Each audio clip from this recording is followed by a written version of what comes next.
भाई, अमेरिकी राष्ट्रपति डोनाल्ड ट्रंप ने यह खुलासा करके सनसनी फैला दी कि भारत में मोदी को हटाने और किसी और को जिताने के लिए बाइडेन सरकार के दौर में बम्पर पैसा भेजा जा रहा था। लेकिन बात इतनी भर नहीं है। ट्रंप ने बीते कुछ दिनों में कुछ और दावे भी किए हैं, जैसे कि उन्होंने यह दावा किया कि ब्रिक्स देशों को धमकाने के बाद यह संगठन बिखर गया है। मतलब एक के बाद एक खुलासे। अब सवाल यह है कि ट्रंप के तमाम खुलासे क्या उनकी किसी स्ट्रैटेजी का हिस्सा है?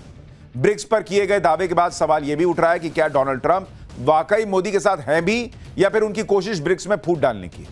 ट्रंप वास्तव में डरे हुए हैं या डरा रहे हैं? आज के एक्स्ट्रा क्लास में इन सभी मुद्दों पर बात करूंगा, लेकिन पहले यह report.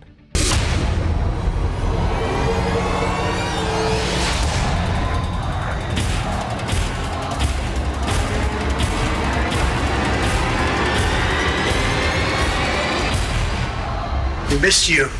We missed you a lot.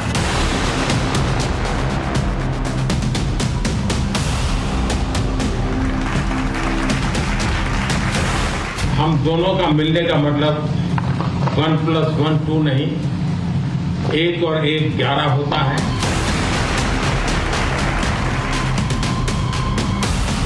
$21 million for voter turnout in India. What do we need to spend $21 million for voter turnout in India?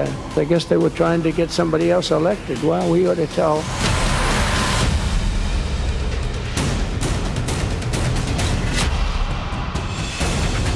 Today, when Trump, Meloni, Milei, or maybe Modi talk, they are called a threat to democracy.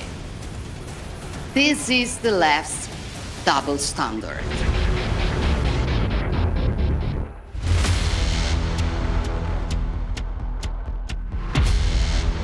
दुनिया के फलक पर राष्ट्रवाद के उदय ने वामपंथियों, मध्यपंथियों और liberal gang के पसीने छुड़ा रखे हैं। कुछ बातें पर्दे के पीछे कही जा रही हैं, कुछ पर्दे के पार और कुछ आर और पार। लेकिन सबसे बड़ा झाम है अमेरिका भारत के संबंध, जो कैसे हैं, किस ओर हैं, कितने मीठे हैं और कितने सख्त, इस पर तो कोई ताल ठोक कर कुछ बोल भी नहीं सकता। कुछ ऐसा कि खूब पर्दा है कि चलमन से लगे बैठे हैं, ठीक छुपते भी नहीं, सामने आते भी नहीं। सवाल एक नहीं हजार हैं और सब में एक ही तार है। मोदी ट्रंप का राष्ट्रहित क्या आपस में टकराएगा? क्या अमेरिका भारत पर तगड़ा टैरिफ लगाएगा? क्या ट्रंप ब्रिक्स में फूट डालना चाहते हैं और इससे भारत का फायदा होगा या नुकसान? क्या अमेरिका और ट्रंप की हर शर्त मानना भारत की मजबूरी होगी?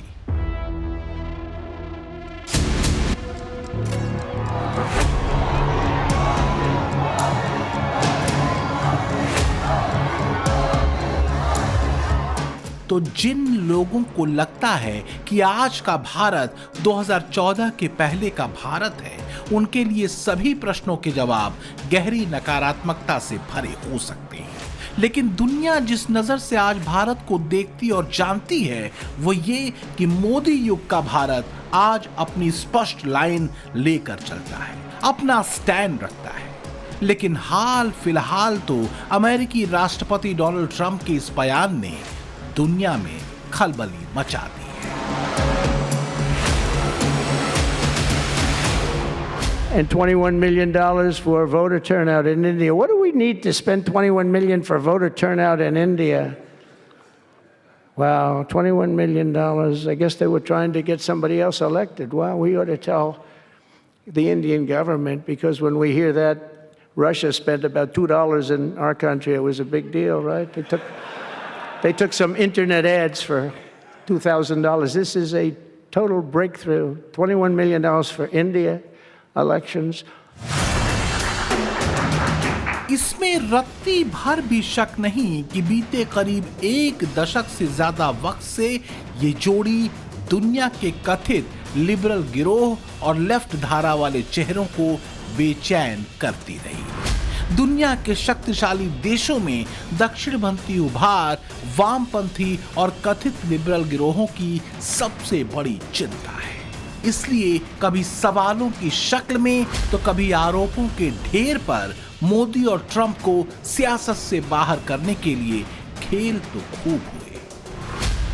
चाहे ट्रंप हो या मोदी, दोनों को ही कथित लिबरल गैंग, दक्षिणपंथी, पूंजीवादी, कट्टरपंथी, लोकतंत्र विरोधी, संविधान विरोधी और तानाशाह बताता रहा है। Donald Trump has openly vowed, if reelected, he'll be a dictator on day one. That he will weaponize the Department of Justice against his political enemies, round up peaceful protesters and throw them out of our country, and even, and I quote, terminate the United States Constitution. What's more, Trump advisors have created a 900-page blueprint of their agenda for the second term. They call it Project 2025. This is the most existential, consequential, and important election of our lifetimes. Sorors, this is a serious matter.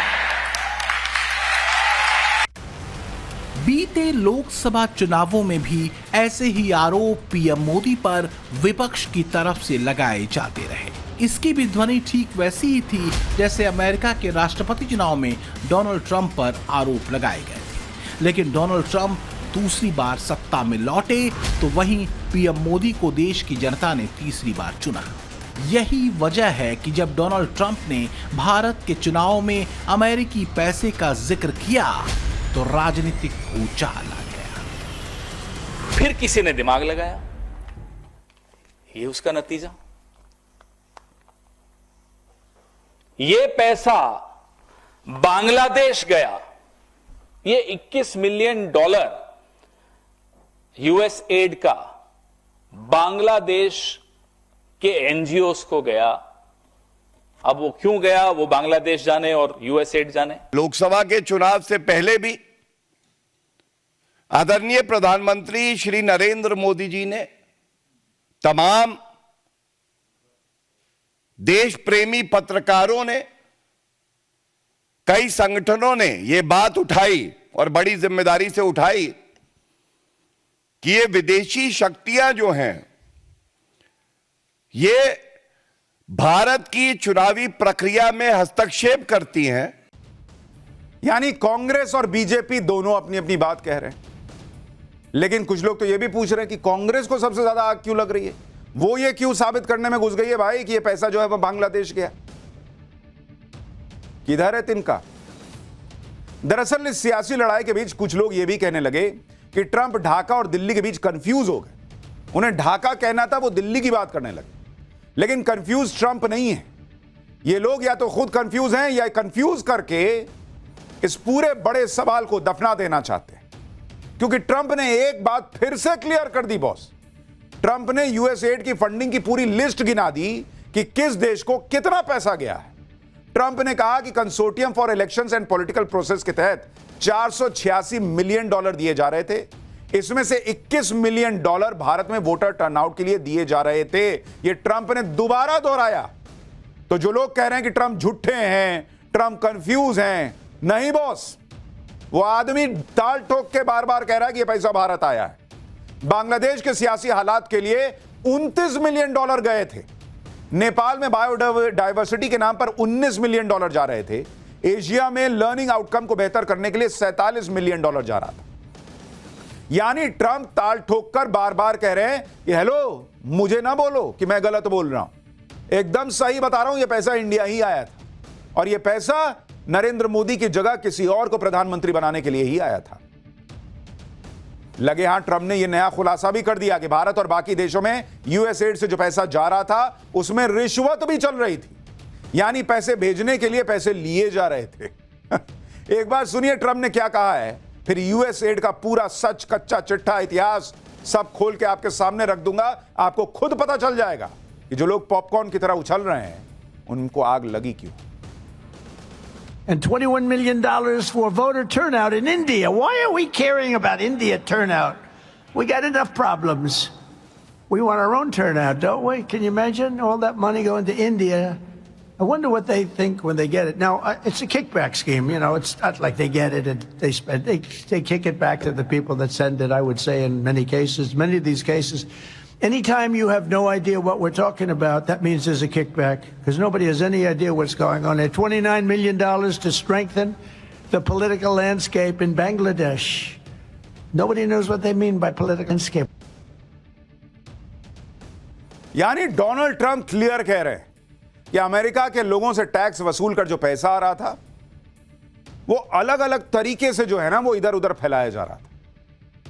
जैसे कई बार क्या होता है, आदमी जो है वो गलत प्रॉपर्टी खरीदता है, काला धन जो है इधर उधर इन्वेस्ट करता है, तो अलग अलग लोगों के नाम पे प्रॉपर्टी खरीदता है। पुरानी फिल्मों में डागा सेठ होता था, डागा सेठ। वो डागा सेठ क्या करता था, वो पुरानी फिल्मों में क्या दिखाते थे कि वो एकदम बढ़िया आदमी है, वो एकदम बढ़िया लोगों की समाज सेवा का काम करता है, और बाद में राज खुलता था लास्ट में कि अरे यार ये तो समाज सेवा आगे पर्दा थी। डागा सेठ तो ड्रग्स बेचने का काम करता था, चाइल्ड ट्रैफिकिंग का काम करता था, ये फिल्म में लास्ट में पता चलता था। अब वैसे ही चूंकि इन लोगों की फिल्म खत्म पर आ गई है ट्रंप और मोदी के आने के बाद, तो अब पता चल रहा है कि ये यूएस एड के नाम पर डागा सेठ बैठकर अमेरिका और भारत में असल खेल ये खेल रहे थे और नाम दिया था यूएस एड।